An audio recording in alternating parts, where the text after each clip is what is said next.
আসসালামু আলাইকুম রহমতুল্লাহি ওবরকাতুহু।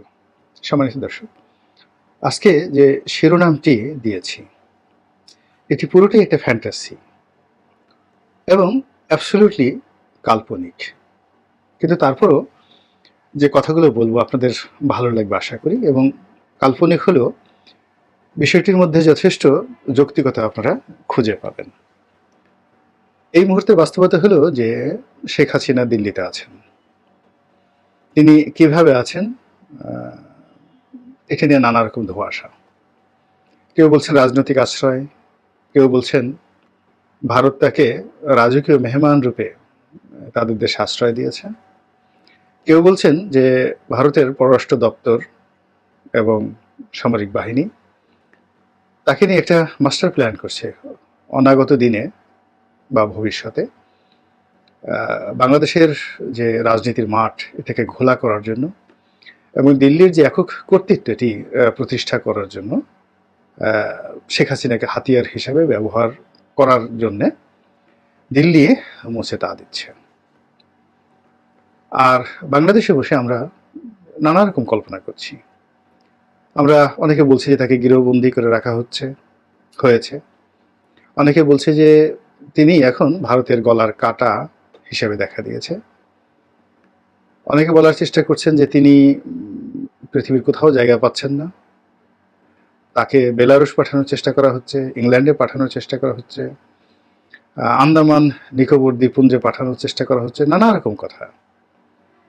কিন্তু ভারত সরকারের পক্ষ থেকে একেবারে মুখে কলুপ এঁটে মানে রাখা হয়েছে।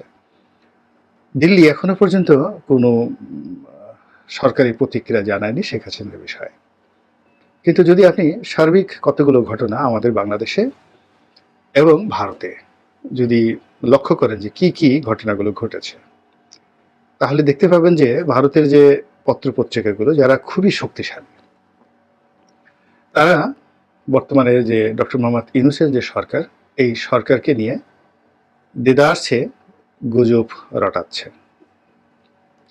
বিষোদ্গার করছে। দ্বিতীয়ত, ভারতের যে রাজনৈতিক দলগুলো যারা নিজেদের স্বার্থ নিয়ে, রাজনৈতিক অভিলাষ নিয়ে প্রতি মুহূর্তেই দ্বন্দ্ব এবং সংঘাত করে থাকে, তো তারা প্রায় সবাই, প্রায় না একেবারে সবাই শেখ হাসিনার ব্যাপারে ঐক্যমত পোষণ করেছে যে শেখ হাসিনার জন্য ভারতে কিছু করা উচিত, শেখ হাসিনার ভারতে থাকা উচিত, ইত্যাদি ইত্যাদি আরও অনেক কিছু বিষয়। এমনকি সম্প্রতি যে রাহুল গান্ধী আমেরিকাতে গিয়েছেন, সেখানে গিয়ে তিনি যে বক্তব্য দিয়েছেন, স্পষ্টতই ইউনূস সরকারকে দায়ী করেছেন এবং তিনি বলেছেন যে বাংলাদেশে যেভাবে সাম্প্রদায়িক শক্তি ক্রমশ শক্তিশালী হচ্ছে, যা কিনা ভারতের জন্য খুবই ক্ষতিকর। এবং আওয়ামী লীগের সঙ্গে ভারতের যে সম্পর্ক, শেখ হাসিনার সাথে যে সম্পর্ক, সেই সম্পর্কের বিষয়টি তিনি যত কূটনৈতিক তৎপরতার সঙ্গে এগিয়ে গিয়েছেন বা এড়িয়ে গিয়েছেন, এটি ওখানে যারা সংবাদ কর্মী ছিলেন বা যারা দেখেছেন, তারা সবাই মোটামুটি বুঝতে পেরেছেন যে রাহুল গান্ধীর দৃষ্টিভঙ্গি শেখ হাসিনার সম্পর্কে আগামী দিনগুলোতে যদি তিনি ক্ষমতা আসেন, সেটা আরও স্ট্রং হবে। এরপর শেখ হাসিনা সেখানে থেকে আমরা যে যাই বলি না কেন, তিনি কিন্তু তার কর্মকাণ্ড করে যাচ্ছেন। গোপালগঞ্জে এখনো পর্যন্ত একটা জেলা অ্যাবসলিউটলি রাজনৈতিকভাবে সিমেন্টেড হয়ে আছে তার পক্ষে। এবং গোপালগঞ্জের এই যে সিমেন্টেড যে অবস্থা, এটি শরীয়তপুর, মাদারীপুর, এই দুটো জেলাতেও খুব দ্রুত চলে আসবে। তারপর আস্তে আস্তে আর একটু এগিয়ে আগলঝাড়া হবে, তারপরে বরিশাল সদরে না গেলেও বাগেরহাটের দিকে যাবে, বাগেরহাটের দিকে যাবে। এরপর যশোরেও তারা একটা শক্তিশালী অবস্থান করে ফেলবে 2-3 মাসের মধ্যে।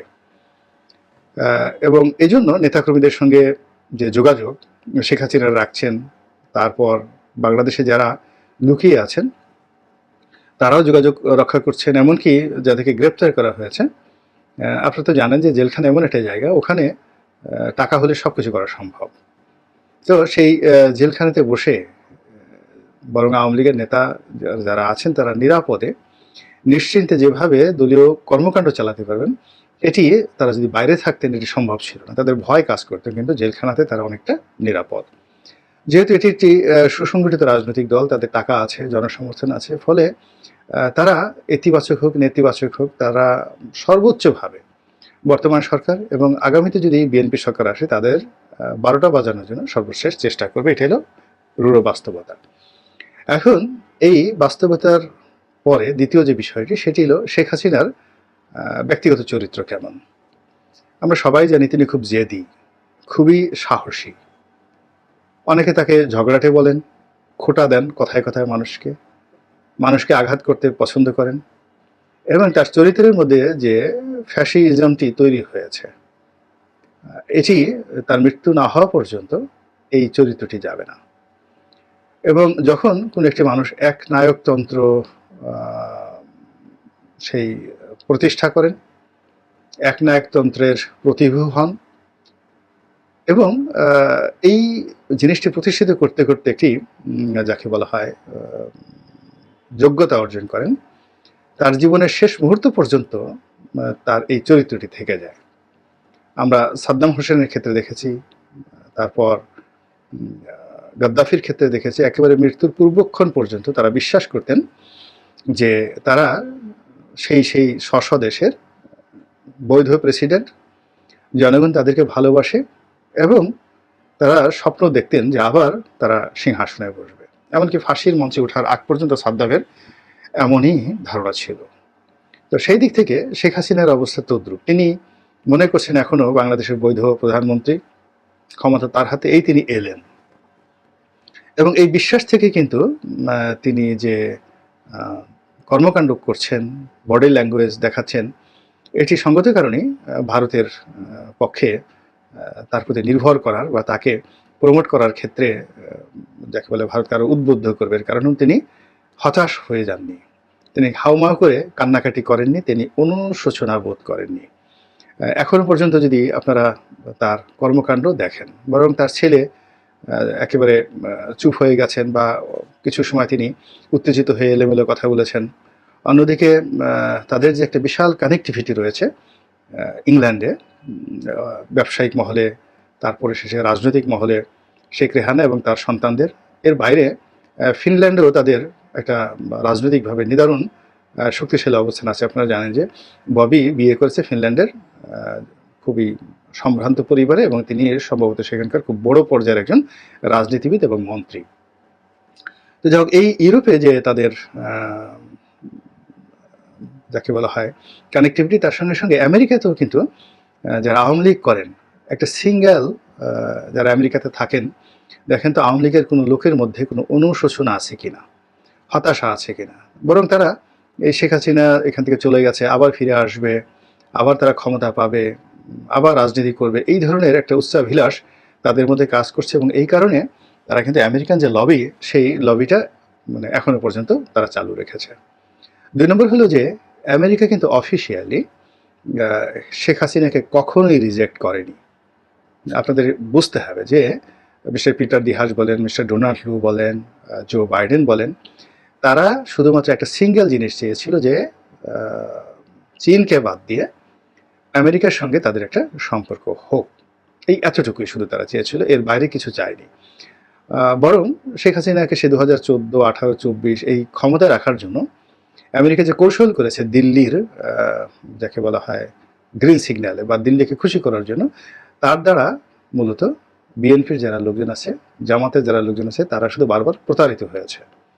কিন্তু লাইন অফ যাকে বলা হয় ডিপ্লোম্যাসি, সেই লাইন অফ ডিপ্লোম্যাসিতে আমেরিকা কখনোই বিএনপি বা জামাতকে গ্রিন সিগন্যাল দেয়নি। তারা যে কৌশলগুলো করেছে সেই কৌশলে আওয়ামী লীগকে তারা ক্ষমতা রাখার জন্য মূলত একটা সেফ এক্সিট দিয়েছে।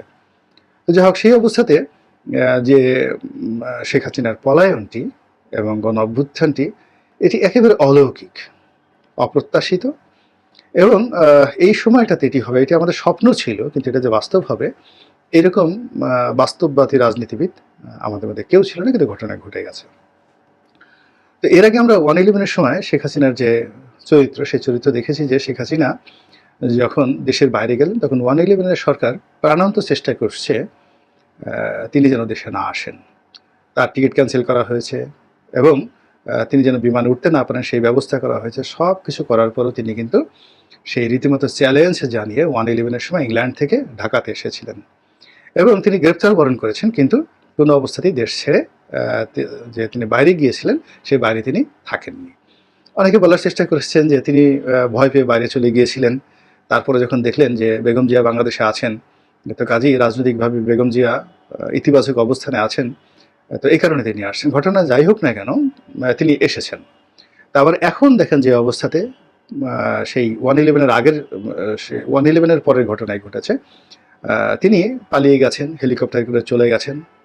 যেটা শুনতে পাচ্ছি যে তিনি যেতে চাননি। তারপরে যেটা শুনতে পাচ্ছি যে জেনারেল ওয়াকার যখন ক্যান্টনমেন্টে সেই রাজনীতিবিদদের সাথে বৈঠক করছিলেন, তখন কিন্তু তিনি যখন চলে যান, তখন তার কাছে খবর ছিল না যে শেখ হাসিনা চলে যাচ্ছেন। তো বোঝার চেষ্টা করেন যে there is a huge gap, অর্থাৎ জেনারেল ওয়াকার যে বৈঠক করছিলেন রাজনীতিবিদদের সঙ্গে, তখন শেখ হাসিনাকে রেখে সেনাপ্রধান কি করতে পারেন এই বিষয় নিয়ে এক ধরনের আলোচনা হতে পারে, অথবা আরও অনেক কিছু হতে পারে, হোয়াট এভার মেবি। কিন্তু যেটা আমরা জানতে পেরেছি যে শেখ হাসিনা চলে গিয়েছেন, এই জিনিসটি সেনাপ্রধান সঙ্গে সঙ্গে জানতে পারেননি। তিনি তখন রাজনীতিবিদদের সঙ্গে বৈঠকে ব্যস্ত ছিলেন। এখন শেখ হাসিনা দিল্লি থেকে বাংলাদেশে আসবেন কি আসবেন না, তার চেয়ে বড় ব্যাপার হলো ডক্টর ইউনূস আনবেন কি আনবেন না, এগুলো নিয়ে নানা রকম কথা হচ্ছে। তো এটার প্রেক্ষিতে ধরুন আমরা একটা ফ্যান্টাসি করি যে ধরুন শেখ হাসিনার চরিত্র, সেই চরিত্র অনুযায়ী তিনি বাংলাদেশে আসতে চাচ্ছেন এবং মরবো, যা থাকে ভাগ্যে আমি আসবই, আমি এসে এয়ারপোর্টে বসে থাকবো। এয়ারপোর্টে এসে যদি আমি বসে থাকি, যদি লক্ষ লক্ষ জনতা আমাকে আক্রমণ করার জন্য এয়ারপোর্টে উপস্থিত হয় এবং আমাকে মেরে ফেলুক, তবু আমি যাব।